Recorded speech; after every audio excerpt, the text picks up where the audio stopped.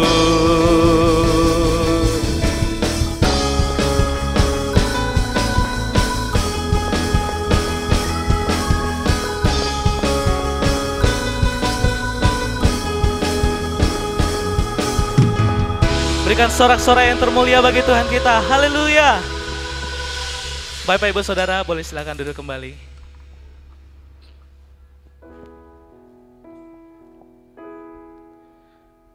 Mari kita lebih lagi persiapkan hati kita sebelum kita mendengarkan kebenaran firman Tuhan.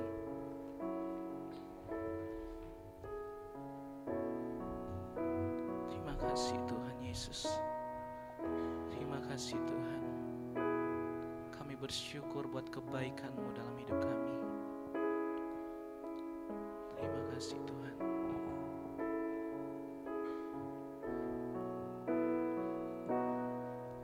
Dengan darah-Mu Kau tebus dosaku. Dengan nyawa-Mu Kau tukar hidupku. Kini aku sepenuhnya milik-Mu. Akulah anak-Mu. Mari sekali kita katakan bersama-sama. Dengan darah-Mu Kau tebus dosaku. Dengan nyawa-Mu Kau tukar hidupku. Kini aku sepenuhnya milik-Mu. Akulah anak-Mu. Yesus, Yesus, Yesus, ku berseru. Yesus, Yesus, ku panggil nama-Mu. Pengabdianku hanya padamu. Yesus, Yesus, Engkaulah Bapa-Ku. Yesus, Yesus, Yesus, ku berseru. Yesus, Yesus, ku panggil nama-Mu. Pengabdianku hanya padamu. Yesus, Yesus, Engkaulah Bapa-Ku. Biarkan jemaat Tuhan saja yang katakan.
Mari sekali lagi kita katakan dengan iman.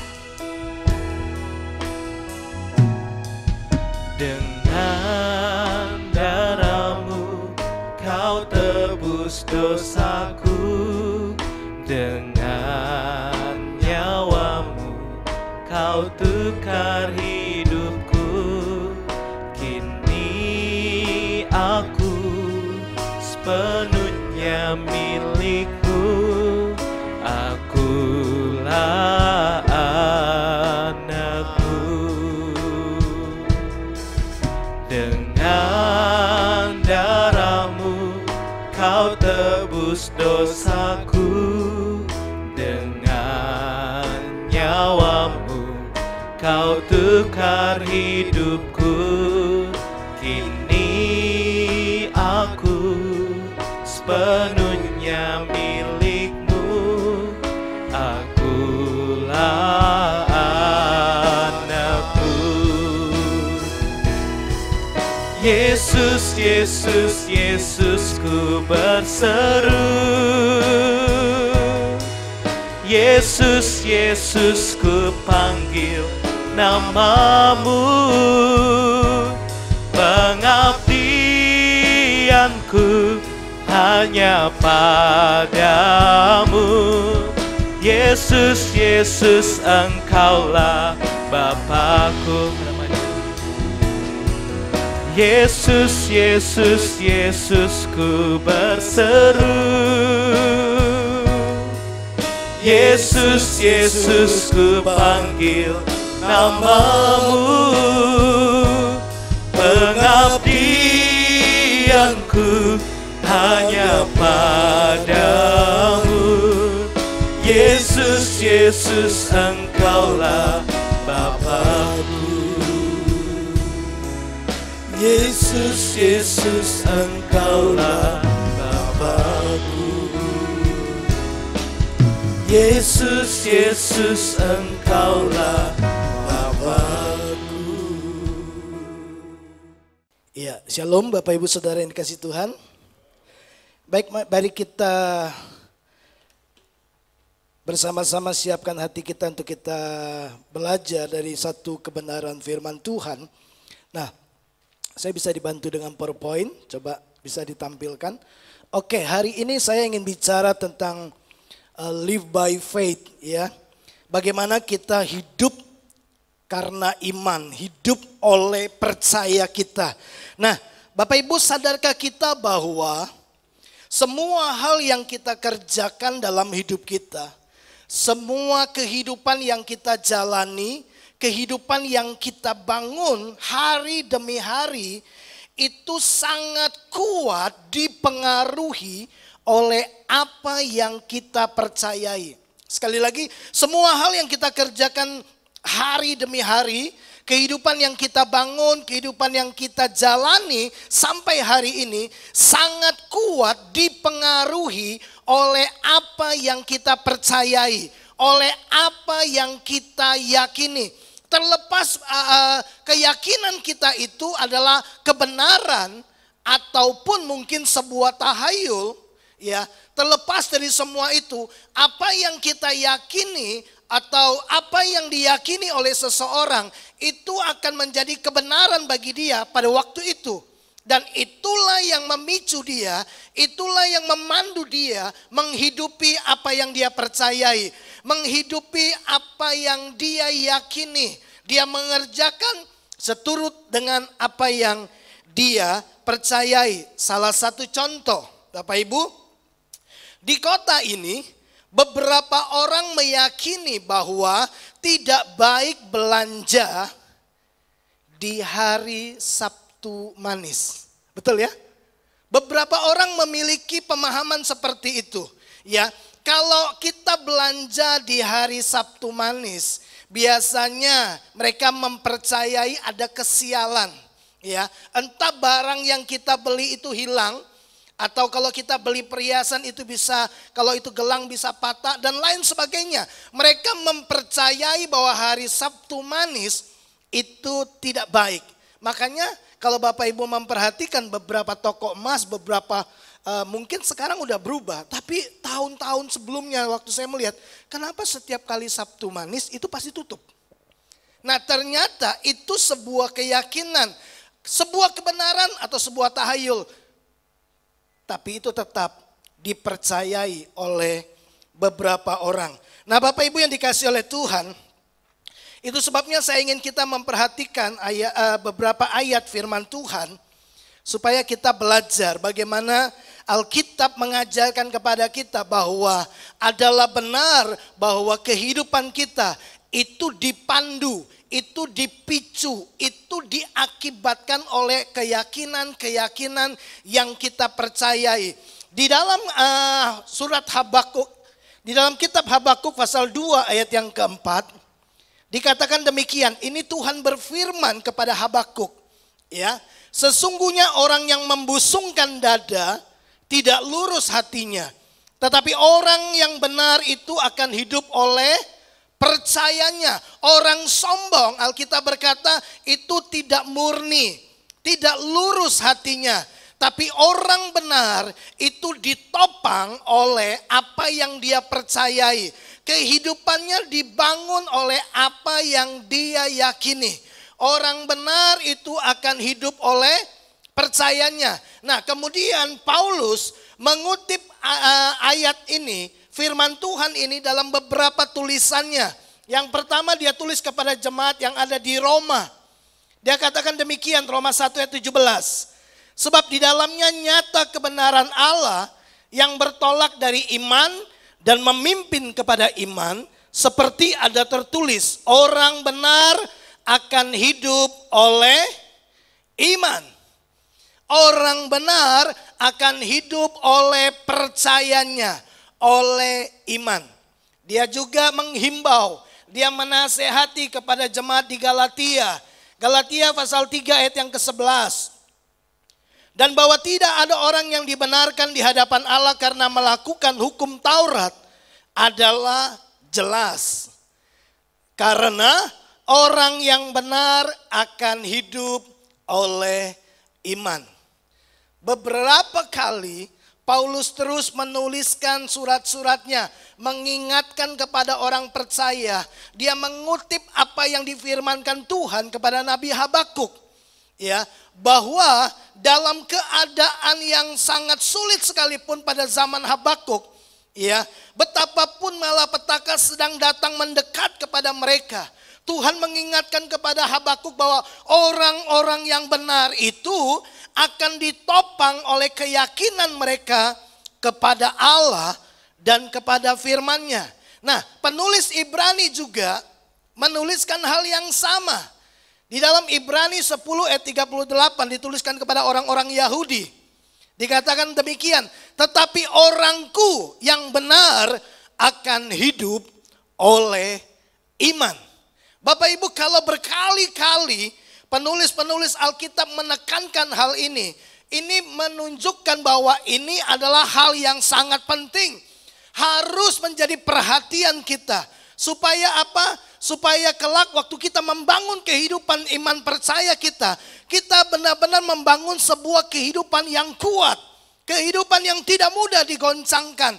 Kehidupan yang bukan suam-suam kuku, tapi bergairah, menyala-nyala dengan Tuhan. Karena apa? Disebabkan oleh apa yang kita yakini.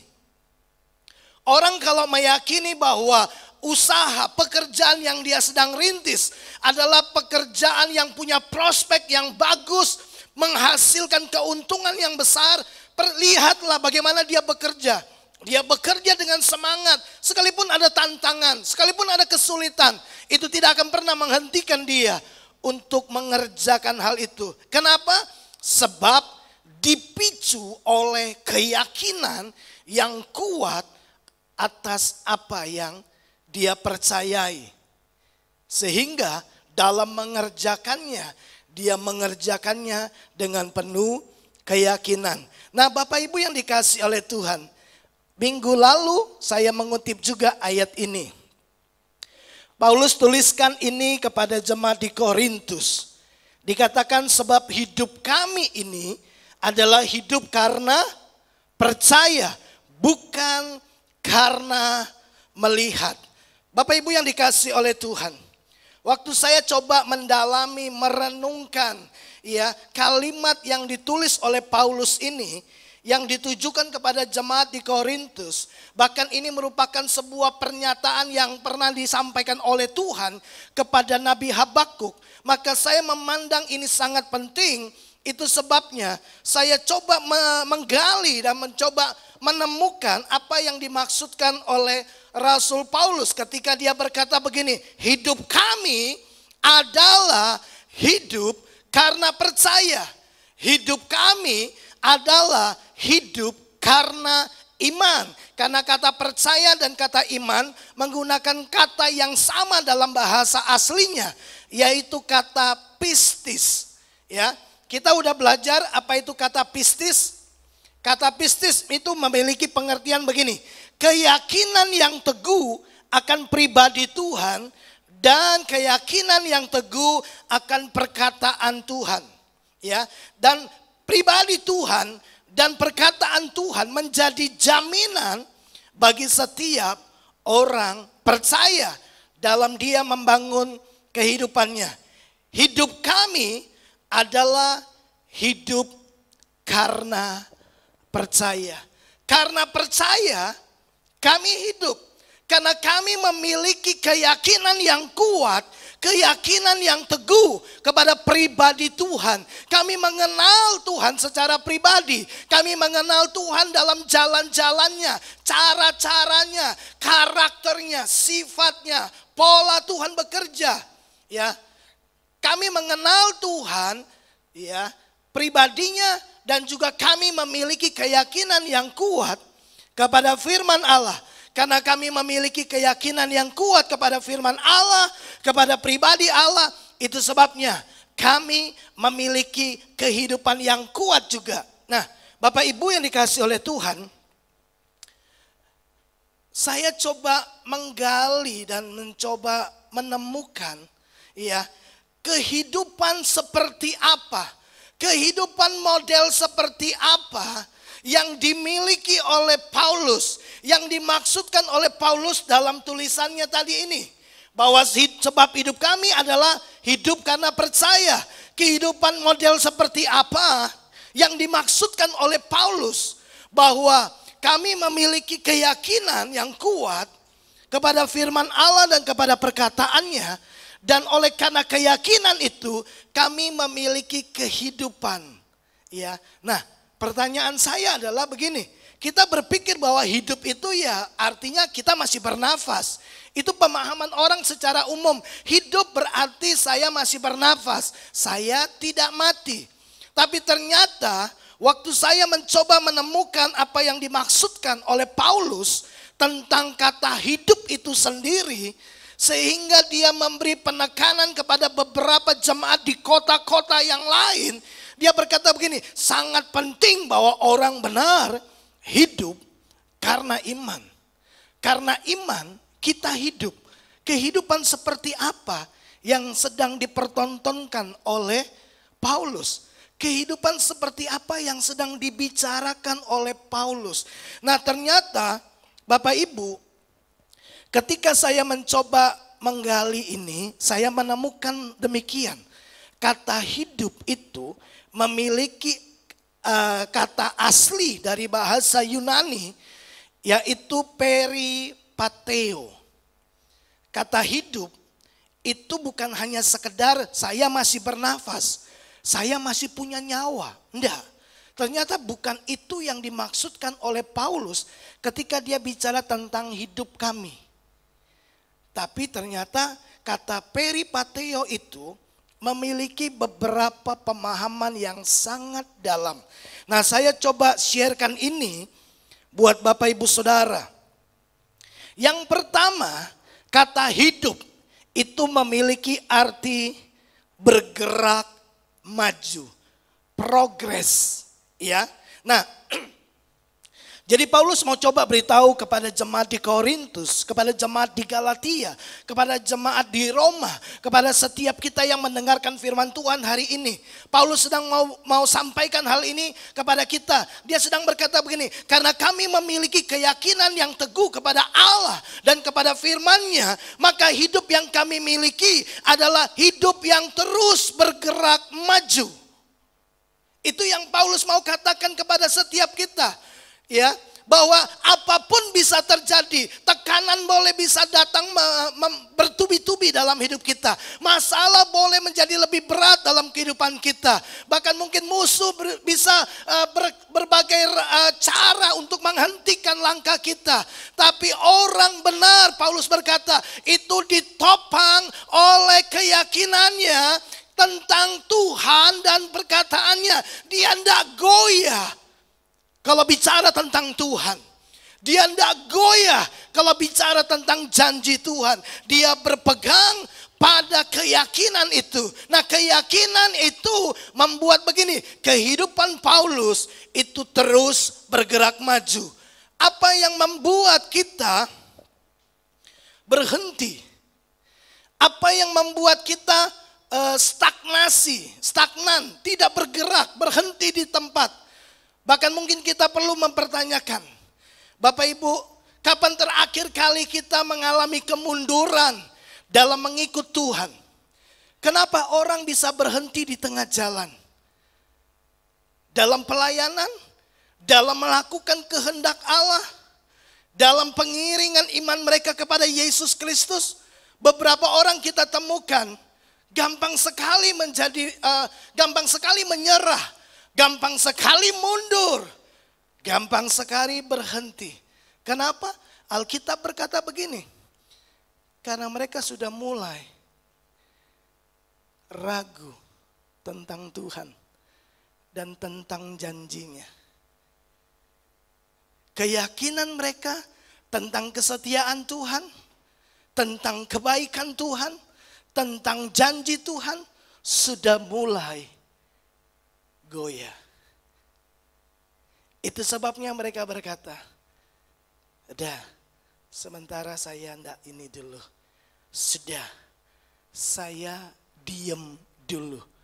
Paulus berkata, orang benar yang memiliki keyakinan yang kuat tentang Tuhan dan firman-Nya, hidup mereka adalah hidup yang terus bergerak maju. Kenapa mereka mulai ragu kepada janji Tuhan? Kenapa mereka mulai ragu tentang keberadaan Tuhan? Sederhana, karena mereka mulai belajar, mereka mulai menerima dan mempercayai laporan penglihatan mereka. Paulus berkata, orang benar akan hidup oleh iman. Hidup kami adalah hidup karena percaya, bukan karena melihat.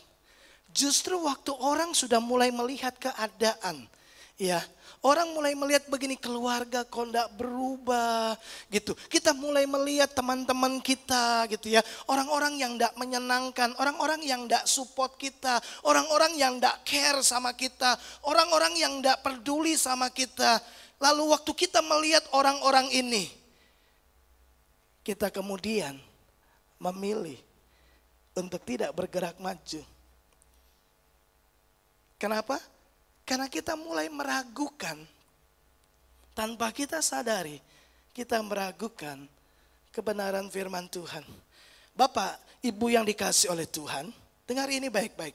Orang yang percaya, orang yang meyakini secara kuat kepribadian Tuhan dan firman-Nya, orang-orang seperti ini tidak memiliki alasan, sepertinya tidak memiliki alasan untuk tidak bergerak maju. Tidak ada alasan untuk mundur. Kenapa? Karena mereka tahu bahwa Tuhan setia. Karena mereka tahu bahwa Tuhan sekali-kali tidak pernah meninggalkan mereka. Karena mereka percaya janji Tuhan itu ya dan amin. Nah, oleh karena itu mari Bapak Ibu yang dikasihi oleh Tuhan. Paulus berkata bahwa kami memiliki keyakinan yang teguh. Kata percaya tadi, pistis. Kata iman atau yang seringkali juga dipakai dengan kata pisteo. Ya, bahwa keyakinan yang teguh akan pribadi Allah dan firman-Nya itulah yang menjadi jaminan bagi kami untuk terus bergerak maju. Itulah yang menjadi jaminan bagi kami untuk terus melangkah, untuk terus bergerak dalam kehendak Tuhan. Keyakinan itu mendesak kami terus maju. Tidak ada kata mundur. Sekalipun yang kita lihat tidak seperti apa yang kita harapkan. Sekalipun mungkin orang-orang di sekitar kita tidak mendukung kita. Orang-orang yang kita temui memperlakukan kita dengan tidak adil. Orang-orang yang mempercayai Tuhan, mempercayai janji Tuhan, akan terus bergerak maju. Orang lain boleh memilih mundur. Tapi untuk melayani Tuhan, tidak ada kata mundur buat saya. Mendedikasikan hidup bagi Tuhan dan kerajaannya, tidak ada kata mundur. Karena saya tahu dia terlalu sangat-sangat berharga bagi saya. Nyawa dia kasihkan buat saya. Yesus Kristus telah memperagakan kasih tanpa syarat dalam kehidupan saya. Saya bisa berdiri hari ini itu karena Tuhan. Kalau tidak disentuh oleh kasih karunia dan perkenanan Tuhan, saya nggak bisa bayangkan bagaimana kehidupan saya hancur. Itu sebabnya keyakinan saya kepada Tuhan, bahwa dia Tuhan yang tidak pernah gagal, dia Tuhan yang tidak pernah salah, janjinya itu ya dan amin. Itu yang menjadi jaminan buat saya untuk terus melangkah bersama dengan Tuhan. Sekalipun orang lain tidak support saya, sekalipun tidak ada fasilitas, sekalipun keadaan tidak seperti yang saya harapkan. Karena pengharapan saya bukan kepada manusia dan pada fasilitas. Pengharapan saya taruh kepada Yesus Kristus yang tidak pernah berubah. Keyakinan yang kuat seperti ini, itu yang memaksa saya, mendesak saya untuk terus bergerak maju. Passion saya, gairah saya dari tahun 2014 bulan September, waktu pertama kali ke tempat ini sampai hari ini, saya terus pacu hidup saya untuk terus bergairah dengan Tuhan. Orang mau support saya, orang mau meninggalkan saya, orang mau berkata sinis tentang saya punya keyakinan yang kuat tentang Tuhan dan kepada janjinya. Bapak Ibu yang dikasihi oleh Tuhan, itu sebabnya Paulus berkata, kami memiliki keyakinan yang kuat tentang Tuhan dan tentang firman-Nya. Itu yang membuat kami memiliki kehidupan yang bergerak maju. Kami tidak akan berhenti. Kenapa? Karena Tuhan berjanji, dia sekali-kali tidak akan pernah meninggalkan kami. Karena Tuhan berkata, dalam segala perkara dia turut bekerja hanya untuk tujuan satu saja, kebaikan bagi kita. Karena Tuhan berjanji bahwa pada akhirnya kami akan keluar menjadi orang-orang yang lebih daripada pemenang. Bahwa semuanya akan indah pada waktunya. Itu hanya masalah waktu.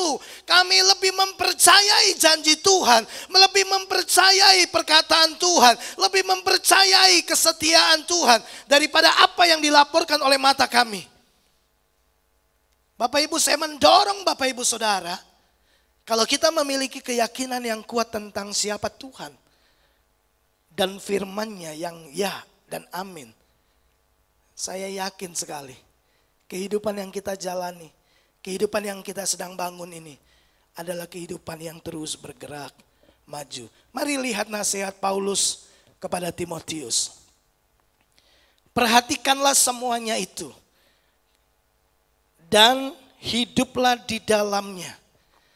Apa semuanya itu? Bapak Ibu mesti lihat di 1 Timotius pasal 4 di kalimat-kalimat sebelum dari ayat yang ke-15. Paulus mengingatkan kepada Timotius supaya dia ingatkan begini. Untuk itulah kita berjuang dan berusaha keras supaya pengharapan kita di dalam Kristus. Ya, Paulus sedang mengingatkan kepada Timotius, pengharapan kita di dalam Kristus itu pengharapan yang kuat. Ya, pengharapan yang tidak tergoyahkan. Karena itu dia berkata begini, latihlah dirimu beribadah, jangan dengarkan tahayul-tahayul dongeng nenek moyang. Ya, bertekunlah dalam baca firman. Dia berkata begini, sebab itu akan membuat kamu semakin mengenal Tuhan secara pribadi. Itu akan membuat kamu mengenal jalan-jalan Tuhan, membaca kitab suci dengan tekun, belajar menasehati. Ya, nanti kita akan lihat itu. Nah, Paulus bilang gini, hiduplah di dalam kebenaran itu. Maka yang terjadi, engkau akan melihat ini, kemajuanmu nyata kepada semua orang. Orang yang mempercayai kebenaran dan menghidupi kebenaran. Ya, Alkitab berkata kemajuannya akan nyata, akan terlihat. Saudara bisa cek, lihat orang-orang yang sungguh-sungguh hidup takut akan Tuhan, menghidupi nilai dan prinsip kebenaran. Saudara akan lihat gini, pertumbuhan mereka terlihat. Kesabaran mereka terbaca dalam tekanan-tekanan sangat terlihat. Kita bisa melihat kemurahan hati mereka. Lihatlah kesetiaan mereka, semangat mereka dalam melayani Tuhan. Tidak akan pernah kendor. Bapak Ibu, bukankah Paulus berkata biarlah rohmu menyala-nyala dan layanilah Tuhan? Bagaimana bisa menyala-nyala? Sederhana, karena kita punya keyakinan yang kuat tentang pribadi Tuhan dan firman-Nya. Nah, Bapak Ibu yang dikasihi oleh Tuhan, yang kedua, bahwa kata hidup itu bukan hanya bergerak maju, tapi Paulus juga ingin mengingatkan kepada setiap kita bahwa orang yang memiliki keyakinan yang kuat tentang pribadi Tuhan dan firman-Nya, mereka bukan hanya bergerak maju, tapi Paulus berkata mereka akan hidup bukan hanya bergerak maju, tapi mereka akan melewati proses demi proses. Ingat Bapak Ibu, ya, bahwa tujuan kita adalah menjadi serupa dengan Yesus Kristus, betul? Supaya apa? Sederhana, Yesus menjadi yang sulung dari banyak saudara. Kita bisa lihat tulisan Paulus dalam Roma pasal yang ke-8 ayat 28 dan 29. Bahwa Allah turut bekerja dalam segala sesuatu, tujuannya supaya kita menjadi serupa dengan Yesus Kristus. Dan Yesus menjadi yang sulung dari banyak saudara. Dia yang sebelumnya adalah anak tunggal Bapa. Kemudian dengan rela, ya, menanggalkan identitasnya sebagai anak tunggal demi saudara masuk dalam keluarga Allah, dan dia menjadi yang sulung dari banyak saudara. Saudara adalah saudara-saudara Yesus Kristus. Dari sini apakah saudara tidak menyadari bagi Tuhan saudara itu begitu penting, bernilai dan berharga. Saudara diangkat menjadi saudara Yesus Kristus, dia yang sulung. Masihkah kita mempertanyakan apakah Tuhan itu baik atau tidak? Nyawa aja dia kasih. Nah, dalam upaya menjadi serupa dengan Kristus, kita akan terus berproses kan, menanggalkan manusia lama, mengenakan manusia baru, karakter Yesus. Betul? Nah, Bapak Ibu yang dikasih oleh Tuhan, mari saya mau beritahu Bapak Ibu Saudara. Paulus itu sedang beritahu kita bahwa kami ini memiliki keyakinan yang kuat kepada Tuhan dan kepada janjinya, kepada perkataannya yang ya dan amin, yang tidak mungkin gagal. Kita sudah belajar sifat-sifat karakteristik daripada janji Allah kan. Nah, jadi apa yang menjadi jaminan Paulus dan setiap orang percaya bisa melewati beragam proses kehidupan? Apa jaminannya? Ya cuma ini, keyakinan yang kuat, keyakinan yang teguh bahwa Allah itu setia. Dia pribadi yang tidak pernah tinggalkan kita. Bahwa janjinya itu ya dan amin. Tidak ada satupun sistem, tidak ada satupun upaya-upaya di dunia ini yang bisa menggagalkan Allah menggenapi janjinya. Allah dan firman-Nya sangat terbukti, sangat teruji Nah, Bapak Ibu yang dikasihi Tuhan, oleh karena itu saya percaya begini, kalau Bapak Ibu mengenal Tuhan secara pribadi, mengenal pribadinya bukan hanya sekedar perbuatannya saja, tapi saudara tahu sifatnya, karakternya, pola cara Tuhan bekerja. Dia bergerak dalam agenda dan waktunya.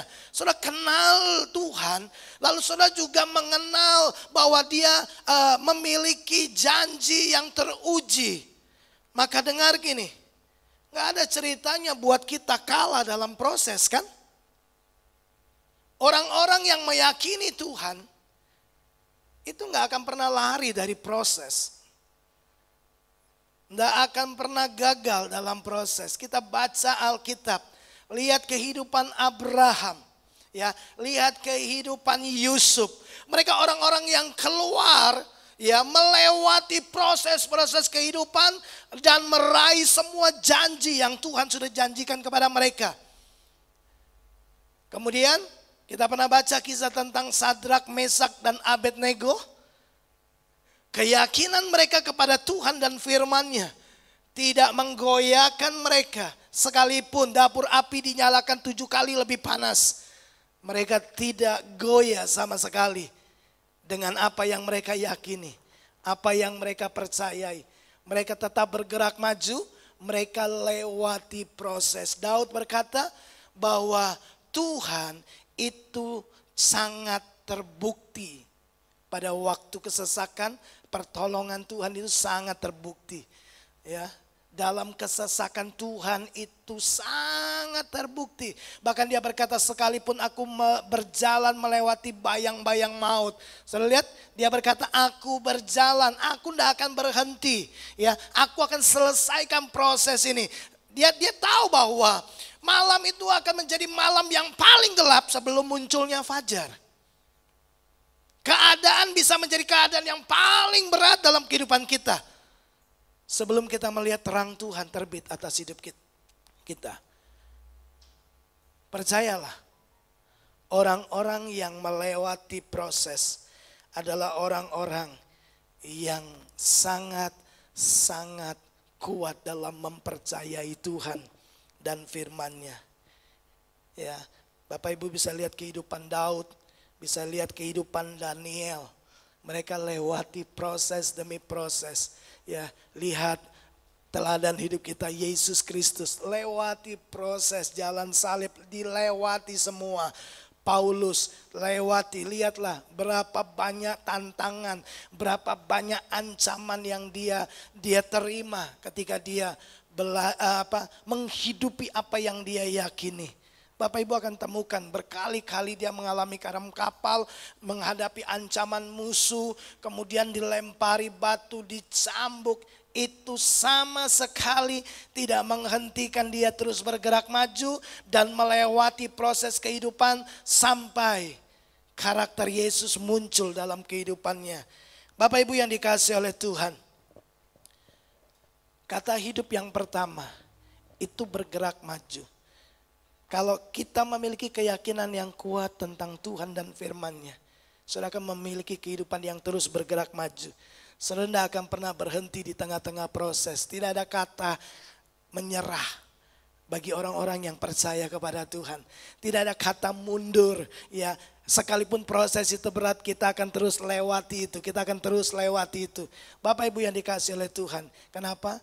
Sederhana. Karena kita percaya kepada siapa kita percaya. Ya kan? Yaitu Tuhan dan firman-Nya. Nah, tidak hanya itu, yang ketiga Bapak Ibu, ya, yang ketiga kata hidup memiliki arti gini, menggunakan kesempatan. Waktu kita menyadari bahwa ya Tuhan itu setia dengan firman-Nya, Tuhan itu adalah pribadi yang setia dengan janji-janjinya. Maka saya percaya orang-orang yang memiliki keyakinan yang kuat kepada Tuhan dan firman-Nya, mereka akan menggunakan setiap kesempatan. Mereka tidak akan membiarkan waktu dan kesempatan tanpa upaya bertumbuh dalam keserupaan dengan Kristus. Mereka akan terus memanfaatkan setiap waktu, setiap kesempatan untuk mereka menjadi model warga negara kerajaan Allah. Mereka akan menjadi garam, mereka akan menjadi terang seperti identitas yang Tuhan berikan dalam hidup mereka. Jangan lupa Bapak Ibu Saudara, kita ini manusia adalah makhluk gambar, betul? Semua ingin kita ingin model, ya. Karena Alkitab berkata, marilah kita menjadikan manusia serupa dan segambar. Ya, itu sebabnya kita butuh model, kita butuh teladan. Yesus berkata, aku memberikan teladan kepadamu. Paulus berkata, teladani aku seperti aku meneladani Kristus. Sebagai orang percaya, kita seharusnya memanfaatkan setiap kesempatan, setiap peluang, ya, waktu yang ada. Kemampuan kita, pengalaman kita, skill kita, karunia kita. Pakailah itu untuk membawa kita bertumbuh dalam keserupaan dengan Kristus. Supaya apa? Kita boleh menjadi model bagi orang lain. Kita boleh jadi teladan. Kehidupan kita itu benar-benar menerangi orang-orang yang ada dalam kegelapan. Supaya mereka bisa lihat Yesus. Kita menjadi garam, memberi rasa dalam kehidupan orang lain. Nah, perhatikan ini. Di dalam 1 Timotius 4 tadi, ya, Paulus itu menasehatkan kepada Timotius. Dia berkata begini, pakai semua kehidupanmu. Ya, bicara tentang apa? Menggunakan kesempatan, menggunakan peluang. Untuk apa? Di ayat yang ke-7 dia berkata gini, latih dirimu beribadah. Karena ibadah itu mengandung janji. Ya, latih dirimu ibadah. Supaya engkau terima janji Tuhan, berpegang pada janji Tuhan. Supaya kehidupanmu terus bergerak maju. Waktu engkau hadapi proses, kesetiaan Tuhan, janji Tuhan itu yang menjadi jaminan. Untuk engkau bisa lewati. Bangun kehidupanmu, latih dirimu beribadah. Kemudian dia berkata, beritakan dan ajarkan kebenaran. Karena langit dan bumi akan goncang. Semua yang kita bangun akan runtuh. Yang tinggal tetap itu adalah firman Allah. Oleh karena itu Paulus berkata begini. Supaya dia tekun membaca Alkitab. Tekun baca kitab-kitab suci. Tekun membangun, menasehati, tekun mengajar. Karena itu cara yang paling bagus untuk kita bertumbuh lebih dewasa. Ambil beban untuk mengajar orang lain, menasihati orang lain. Tapi dimulai dari kita membangun diri kita lebih dahulu. Dengan menggunakan setiap kesempatan yang ada dalam hidup kita. Untuk apa? Pada akhirnya gini, kita jadi model. Dunia ini butuh model. Baju aja butuh model. Rambut ada modelnya. Rumah ada modelnya. Saya percaya gini. Kehidupan yang benar juga butuh model. Setuju? Kita adalah model dari kerajaan Allah. Di ayat 12 ini Paulus bilang begini. Sekalipun engkau masih muda. Jangan biarkan orang merendahkan engkau. Bagaimana caranya supaya orang tidak merendahkan engkau? Paulus bilang begini, jadilah teladan. Bagaimana mungkin mau merendahkan orang yang jadi model buat kita? Bagaimana mungkin kita mau merendahkan orang yang jadi teladan buat kita? Kita mau bilang gini, jangan malas tapi dia rajin. Kita bilang jangan bohong tapi dia jujur. Tidak ada celah untuk bisa merendahkan orang yang jadi model. Kalau kita nggak jadi terang, nggak jadi garam, nggak jadi contoh, nggak jadi teladan. Orang gampang saja ngomong, kamu tuh ngomong tok, bukan pelaku firman. Kamu bisa nasihati pakai firman, kamu cuma jago pakai firman. Tapi kehidupanmu bukan mencerminkan firman. Kamu bilang ayo semangat melayani Tuhan, kamu sendiri ada di rumah. Kamu sendiri menghabiskan waktu untuk kepentinganmu. Sementara kamu bilang gini, hidup kita untuk Tuhan. Tapi kita, yang kita kejar pengejaran ambisi kita. Loh Bapak Ibu, orang bisa merendahkan kita. Orang bisa mencela kita. Kenapa? Karena kita nggak jadi model. Nah Paulus bilang begini, bangun kehidupanmu. Pakai setiap kesempatan. Supaya begini, pada akhirnya kau jadi model, jadi teladan bagi kerajaan Allah. Orang yang jadi teladan sekali lagi, Orang lain tidak bisa rendahkan kita. Kenapa? Kita panutan. Kita contoh, kita model. Saya berharap bahwa setiap kita adalah model dari duta kerajaan Allah. Yang terakhir dengan cepat. Orang yang memiliki keyakinan yang kuat tentang pribadi Tuhan dan firman-Nya. Yang pertama, mereka akan memiliki kehidupan yang bergerak maju. Lalu yang kedua, mereka bukan hanya sekedar maju. Mereka lewati setiap proses kehidupan, ya, karena mereka menggunakan setiap kesempatan yang ada untuk memperkuat manusia batinia mereka dengan melatih diri mereka beribadah, dengan sungguh-sungguh bertekun dalam membaca kitab suci, menasehati, menegur. Tujuannya sederhana, supaya mereka jadi teladan bagi banyak orang. Nah, Bapak Ibu, yang terakhir, orang yang meyakini ya pribadi Tuhan dan firman-Nya tanpa keraguan sedikit pun, orang-orang ini didapati gini, orang-orang yang selalu bijak dalam mengatur kehidupan mereka. Bapak Ibu, kalau kita mempercayai Tuhan dan firman-Nya, maka kita tidak akan pernah hidup dengan sembarangan. Kalau kita hidup sembarangan, bagaimana kita bisa jadi terang? Bagaimana kita bisa jadi model dan teladan bagi orang lain? Sikap kita kepada orang lain ya akan terlihat dan terbaca.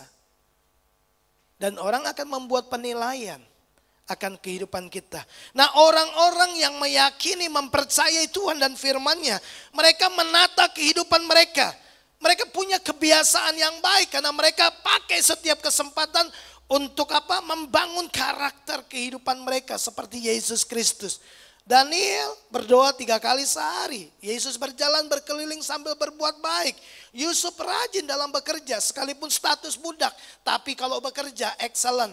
Ya, status tidak pernah mengurangi ya integritasnya dalam bekerja. Saya boleh jadi pembantu, tapi saya akan menjadi pembantu yang excellent. Saya boleh menjadi seorang hamba, tapi saya akan jadi hamba yang excellent. Saya menjadi suami, saya menjadi istri, saya menjadi apapun, saya akan lakukan dengan cara yang terbaik. Nah, Bapak Ibu, orang-orang yang demikian, Alkitab berkata, Paulus bilang gini, karena kami memiliki keyakinan yang kuat tentang Tuhan dan firman-Nya, kami menata kehidupan kami. Kami atur hidup kami.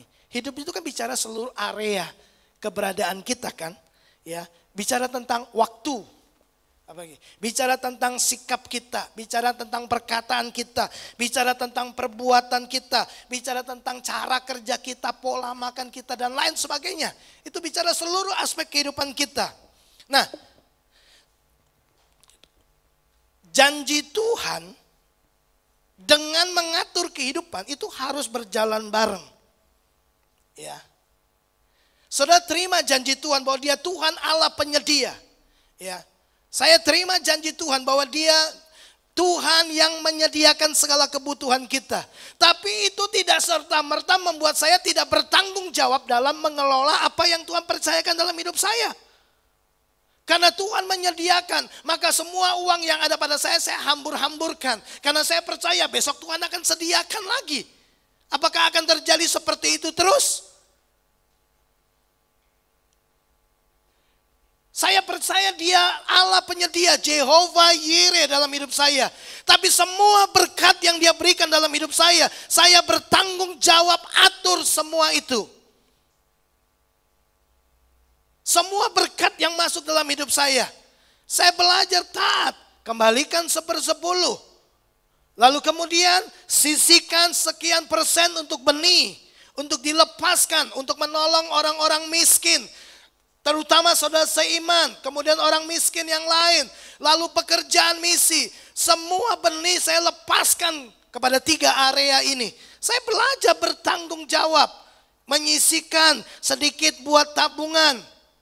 Saya percaya Tuhan menyediakan, tapi saya juga tahu bahwa Tuhan memberikan kepada saya hati yang bijak dalam menimbang-nimbang dan mengatur kehidupan. Tuhan memang mau kita sehat. Iya kan? Ada janji kesembuhan Tuhan berikan kepada kita. Lu sudah tahu darah tinggi makannya sate tiap hari. Lu sate kambing tiap hari. Lalu kita sakit, lalu kita mulai mempertanyakan Tuhan. Janji Tuhan dengan mengatur kehidupan itu tidak bisa dipisahkan. Jangan seperti saya. Suka kacang tapi tidak suka asam uratnya. Ya tidak bisa, sepaket. Artinya kalau tidak mau asam urat, ya saya jangan sentuh kacang, atur dong pola makan. Kan begitu Bapak Ibu. Semua janji Tuhan yang Bapak Ibu terima, itu disertai dengan tanggung jawab untuk mengatur kehidupan kita. Coba cek dalam hidup kita, di area mana hidupmu engkau butuh dipulihkan oleh Tuhan. Saudara akan temukan di situ, bahwa di area itu kita tidak bertanggung jawab. Mengatur hidup dengan baik. Kalau kita minta dipulihkan dalam hal keuangan, coba cek cara kita mengatur keuangan. Coba cek cara kita mengelola uang. Kita perlu bertobat di sana. Kalau kita butuh kesembuhan, coba cek pola hidup kita. Coba cek pola makan kita. Lu sudah ngerti yang tadi saya katakan. Udah ngerti punya asam urat, makan kacang berlebihan. Belinju dimakan, kacang mente dimakan, tidak bisa kuasai diri. Ya, udah tahu darah tinggi, wah senangnya jeroan, senangnya apalagi. Ya, sate kambing, durian, semua pemicu. Coba lihat Bapak Ibu. Coba cek di area mana kita ingin Tuhan memulihkan kita sesuai dengan janjinya. Kalau saudara cek, saudara akan temukan begini. Di area itu kita tidak bertanggung jawab dalam mengatur hidup. Oke, Tuhan janji Dia akan memulihkan pasangan hidup kita. Dia akan memulihkan keluarga kita. Tapi coba cek lagi, kenapa pasangan kita tidak berubah? Karena kita tidak jaga mulut kita. Kita tidak jaga sikap kita. Loh, suami tidak bertobat kenapa? Loh, kita omongannya kasar. Sikap kita tidak hormat sama suami. Kapan bertobatnya suami? Kita harus atur loh kata-kata kita. Kita harus bertanggung jawab dengan sikap kita. Jangan-jangan suami nggak bertobat karena cerewet kita nggak bertobat juga. Ya, jangan-jangan istri nggak berubah karena kita kasar, sikap kasar kita, kata-kata kasar kita, perlakuan kasar kita. Kita nggak bertobat di situ. Kita nggak bertanggung jawab. Kita nggak atur kata-kata kita. Kita nggak atur sikap kita. Kita nggak atur perlakuan kita. Jadi bukan Tuhan tidak sanggup mengerjakannya, tapi seringkali karena kita gagal mengatur kehidupan kita seperti apa yang Tuhan mau. Bapak Ibu yang dikasihi oleh Tuhan, satu kali Paulus tulis surat buat Timotius, dia berkata gini, Timotius, jangan minum air saja, tambahkan sedikit anggur, karena kau punya masalah di pencernaan. Artinya Paulus mau bilang begini, iya kita punya janji Tuhan sih, Tuhan itu sanggup lakukan, tapi gini, kamu mesti atur kesehatanmu, kamu mesti atur hidupmu, atur pola makanmu. Itu yang dimaksudkan oleh firman Tuhan. Apa janji Tuhan yang kita terima? Di area itu Bapak Ibu, kita harus mengatur kehidupan kita. Orang yang memiliki keyakinan yang kuat kepada Tuhan dan firman-Nya, mereka akan memiliki kehidupan yang bergerak maju. Tidak ada kata mundur bagi mereka karena mereka tahu Tuhan setia. Tidak ada kata berhenti. Kalau dia berhenti, itu karena dia mempercayai apa yang dia lihat. Bukan apa yang dia percayai tentang Tuhan. Dia bukan hanya bergerak maju. Dia akan melewati proses demi proses. Dia orang-orang yang cakap menggunakan setiap kesempatan dan peluang untuk terus upgrade dirinya. Supaya jadi model, jadi teladan bagi banyak orang. Dan orang-orang yang memiliki keyakinan yang kuat tentang Tuhan dan firman-Nya akan didapati sebagai orang-orang yang bijak dalam mengatur kehidupan mereka. Kiranya Tuhan mendapati setiap kita adalah orang-orang yang hidup karena percaya, bukan karena melihat. Tuhan memberkati kita. Mari kita siapkan hati kita untuk kita masuk di dalam perjamuan kudus. Mari sekali lagi bersama kita berdoa. Terima kasih buat firman-Mu. Kalau kami mengaku bahwa kami adalah orang-orang yang percaya kepada Tuhan, artinya kami sedang berkata bahwa kami memiliki keyakinan yang kuat, keyakinan yang teguh kepada pribadi Tuhan. Kami memiliki keyakinan yang teguh akan perkataan Tuhan yang tidak pernah gagal dan tidak mungkin gagal. Itu menjadi jaminan bagi kami untuk membangun kehidupan kami, untuk mendapatkan sebuah kehidupan yang terus bergerak maju, melewati proses-proses kehidupan.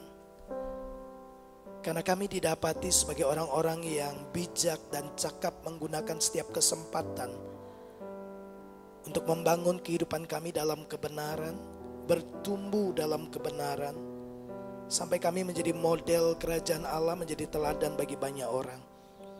Karena kami ditemukan sebagai pribadi-pribadi yang cakap mengatur kehidupan. Terima kasih. Sekarang Tuhan, kami siapkan hati kami untuk ambil bagian dalam persekutuan dengan tubuh dan darah-Mu. Berkati roti dan anggur yang melambangkan tubuh dan darah-Mu yang terpecah dan dicurahkan demi keselamatan bagi kami yang Engkau kasihi dan semua manusia berdosa. Berkati juga hamba-hamba-Mu yang akan melayani. Kiranya pelayanan mereka menyenangkan hati Tuhan. Di dalam dan demi nama Yesus kami berdoa. Amin. Baik, mari kita bersama-sama angkat roti di tangan kanan kita lebih tinggi dari kepala kita dan dengarkanlah firman Tuhan. Sebab apa yang telah kuteruskan kepadamu telah kuterima dari Tuhan, yaitu bahwa Tuhan Yesus pada malam waktu ia diserahkan mengambil roti, dan sesudah itu ia mengucap syukur atasnya. Ia memecah-mecahkannya dan berkata, inilah tubuhku yang diserahkan bagi kamu. Perbuatlah ini menjadi peringatan akan aku. Bukankah roti yang di tangan kanan kita, yang atasnya kita ucapkan syukur, adalah persekutuan dengan tubuh Kristus? Amin. Mari kita makan bersama-sama dalam nama Yesus.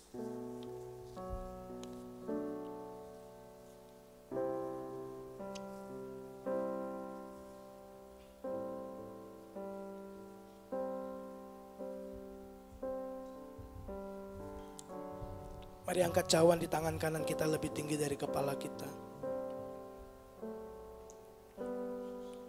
Demikian juga ia mengambil cawan sesudah makan lalu berkata, cawan ini adalah perjanjian baru yang dimateraikan oleh darahku. Perbuatlah ini setiap kali kamu meminumnya menjadi peringatan akan aku. Bukankah cawan yang di tangan kanan kita, yang atasnya kita ucapkan syukur, adalah persekutuan dengan darah Kristus? Amin. Mari kita minum bersama-sama dalam nama Yesus.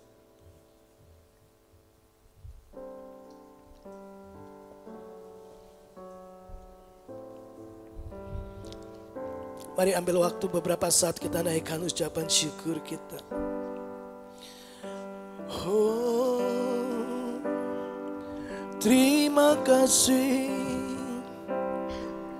terima kasih, terima kasih Tuhan Yesus. Kami bersyukur, untuk pengorbananmu, buat cintamu. Terima kasih Tuhan. Haleluya.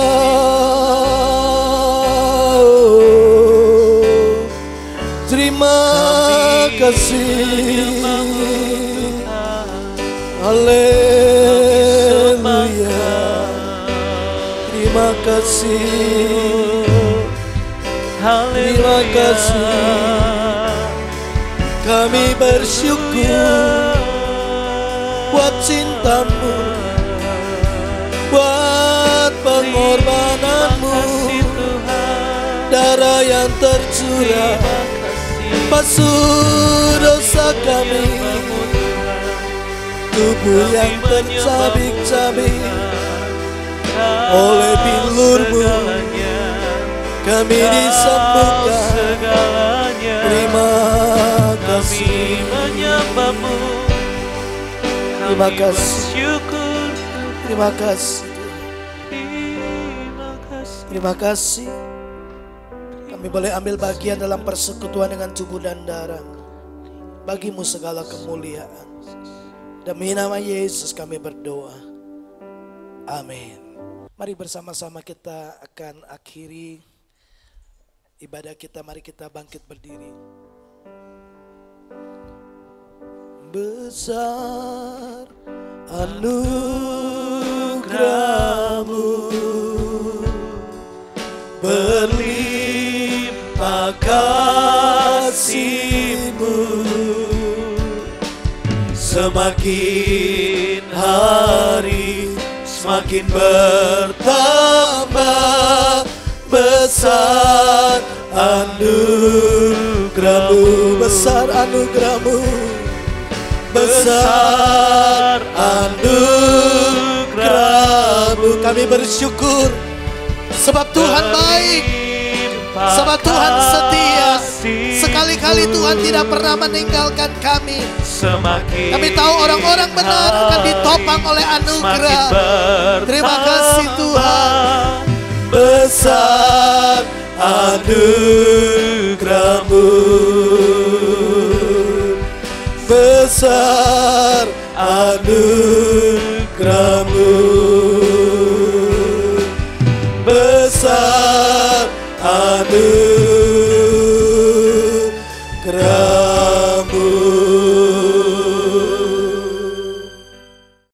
Mari Bapak Ibu arahkan hatimu kepada Tuhan. Pulanglah dan bawalah berkat yang terbaik daripada Allah Bapa, kasih sayang daripada Tuhan Yesus Kristus, dalam persekutuan Roh-Nya yang kudus, kiranya memimpin hari-harimu, semakin menumbuh kembangkan imanmu, supaya kehidupanmu terus bergerak maju, lewati setiap proses kehidupan dan menjadi pemenang, bahkan lebih daripada pemenang. Kadang kau didapati Tuhan adalah orang-orang yang cakap menggunakan setiap kesempatan-kesempatan untuk bertumbuh dalam kebenaran, dalam karakter dan keserupaan dengan Kristus. Engkau didapati dan ditemukan sebagai orang-orang yang cakap dan bijak juga dalam mengatur kehidupanmu, sampai seluruh janji Tuhan digenapi atas hidupmu. Bawa pulang berkat Abraham, Ishak dan Yakub, berkat yang disempurnakan di dalam Yesus Kristus Tuhan kita. Terimalah berkat ini di dalam satu nama Tuhan Yesus Kristus. Setiap kita yang percaya diberkati Tuhan, mari sama-sama katakan amin. Tuhan memberkati kita semua.